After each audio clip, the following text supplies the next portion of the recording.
Aujourd'hui, on est au mur des fédérés et on commémore malheureusement la période de la semaine sanglante et la fin de la semaine sanglante. Le but est de transmettre et surtout aux jeunes.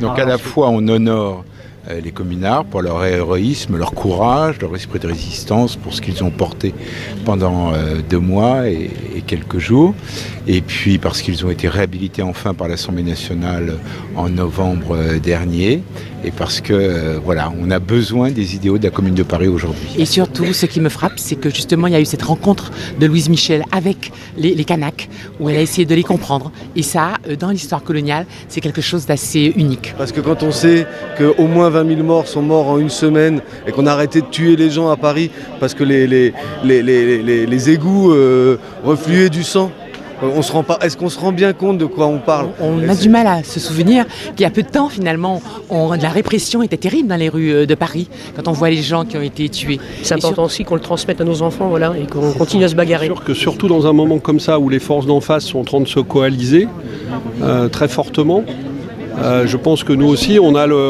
devrait avoir le même devoir. Manifestement, c'est pas aussi simple que ça, donc il va falloir continuer à travailler. Et on en a bien besoin encore aujourd'hui, il faudra faire une commune de Paris. Si nous sommes ici réunis, c'est que nous partageons les idéaux de la Commune de Paris, cette révolution ouvrière du printemps 1871. Les communards des communards ont réalisé en 72 jours une œuvre sociale et démocratique qui, 146 ans après, nous interpelle toujours par son actualité. Les prémices de l'autogestion, la mise en place des bureaux d'assistance aux personnes sans ressources, la suppression des mont-de-piété, l'égalité des salaires entre institutrices et instituteurs, quelques mesures parmi tant d'autres que la féroce répression versaillaise a cruellement interrompues. Notre présence démontre que non, la commune n'est pas morte. Vive la commune! Vive la commune! Je vais maintenant demander aux élus de venir déposer leurs gerbes.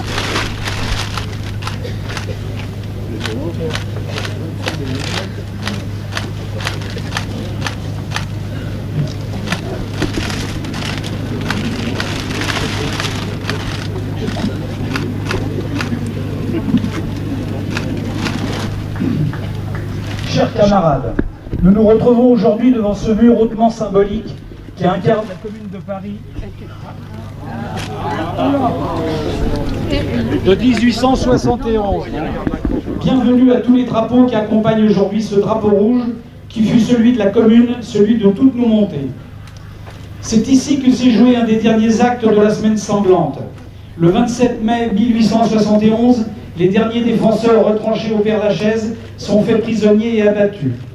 144 soldats fédérés amenés de la prison Mazas sont également fusillés au pied du mur et jetés dans la fosse commune située sous nos pieds. Ici fut l'abattoir, le charnier, qu'il ressuscite la commune, le monument des fédérés, qu'il soit notre réquisitoire, le monument des fédérés, qu'il soit l'appel à la revanche, le monument des fédérés.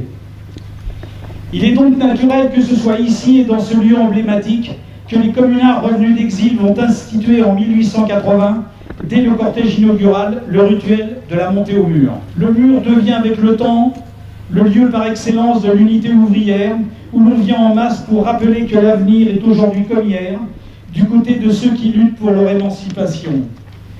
C'est un devoir pour nous de perpétuer solennellement cette tradition. Notre association, les Amis et Amis de la Commune de Paris 1871, doyenne du monde social et ouvrier, créée par les communards de retour d'exil, poursuit son travail de mémoire en veillant à conserver à la commune l'héritage et la pérennité de ses valeurs. Suite à la récente réhabilitation des communards, notre objectif est désormais que des actes concrets entérinent cette reconnaissance et le fait que la commune est une composante à part entière de l'histoire d'un pays qui s'enorgueillit d'avoir été celui des révolutions. Jamais un système d'accaparement des richesses industrielles, terriennes et financières n'avait atteint un tel niveau de concentration du pouvoir, permettant au néolibéralisme, aidé de ces groupes de presse inféodés, de prendre le pas sur la politique, poursuivant avec frénésie une course au profit, avec une arrogance et un cynisme tel qu'il s'apparente à une danse macabre qui présage le sang du cygne, le chant du cygne.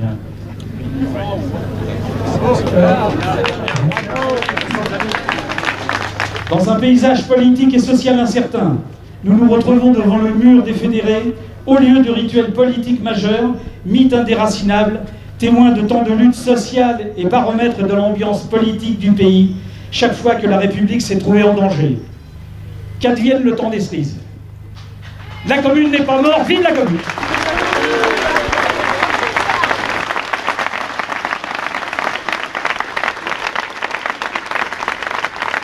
Quand nous chanterons le temps des cerises et gai rossignols et merles moqueurs seront tous en fête.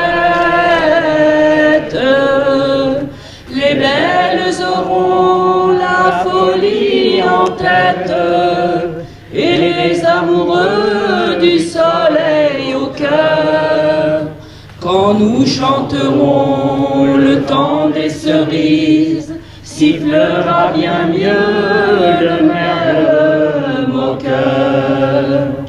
Mais il est bien court le temps des cerises, où l'on s'en va de cueillir en rêvant les pendants d'oreilles.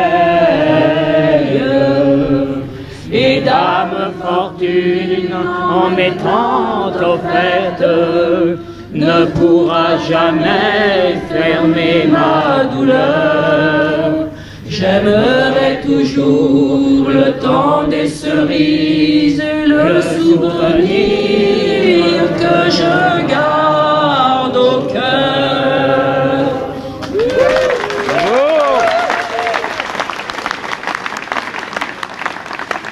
Je pense que c'est une utopie vivante, la Commune de Paris. C'est une utopie vivante et surtout, sa mémoire montre que ceux qui se sont battus et qui ont été massacrés, parce qu'il faut dire les choses, massacrés avec une violence extrême, méritent qu'on se souvienne d'eux. Parce qu'ils inspirent aussi l'idée que c'est possible. Moi, je viens en tant que citoyen, sans être partisan, mais avec un geste politique pour justement effectivement dire qu'on soit au PS ou au PC, on peut peut-être se retrouver, et si on partage cette histoire commune, alors peut-être qu'on partagera, et je l'espère en tout cas, un avenir commun. L'histoire, c'est important, surtout quand c'est une histoire qui sort du cœur, et que c'est une histoire où on est ensemble. Debout les damnés de la terre, debout les forçats de la faim, la raison donne en son cratère, c'est l'éruption de la fin.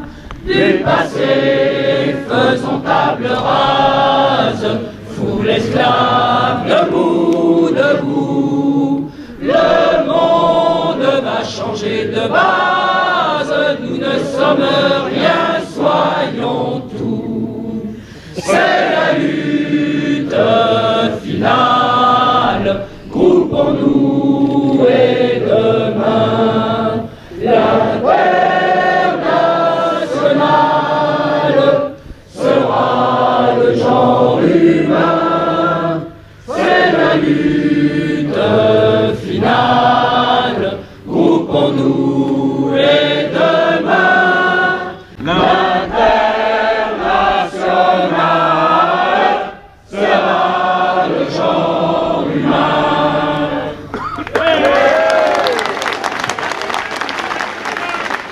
On a besoin de cette chaleur et de cet espoir. Justement, c'est dans les moments comme ça où on peut tous être ensemble, il y a les syndicats, il y a des partis, il y a des gens qui ne sont pas du tout partisans et voilà. C'est ces moments-là qui permettent aussi de recréer une cohésion en n'oubliant pas d'où on vient et où sont nos idées. Le président de la République a énormément de pouvoir. Je m'en étais pas rendu compte avant d'avoir relu tout, mais c'est inadmissible. Chef des armées, oui. Ouais, c'est un roi en fait. On élit un roi quoi. C'est beaucoup plus important aujourd'hui pour moi de se rassembler ici avec tous les autres que ça l'était quand j'étais seul. Oui, j'espère qu'on sera de plus en plus nombreux parce que bon, vu les temps qui en ce moment, je crois qu'il faut agir.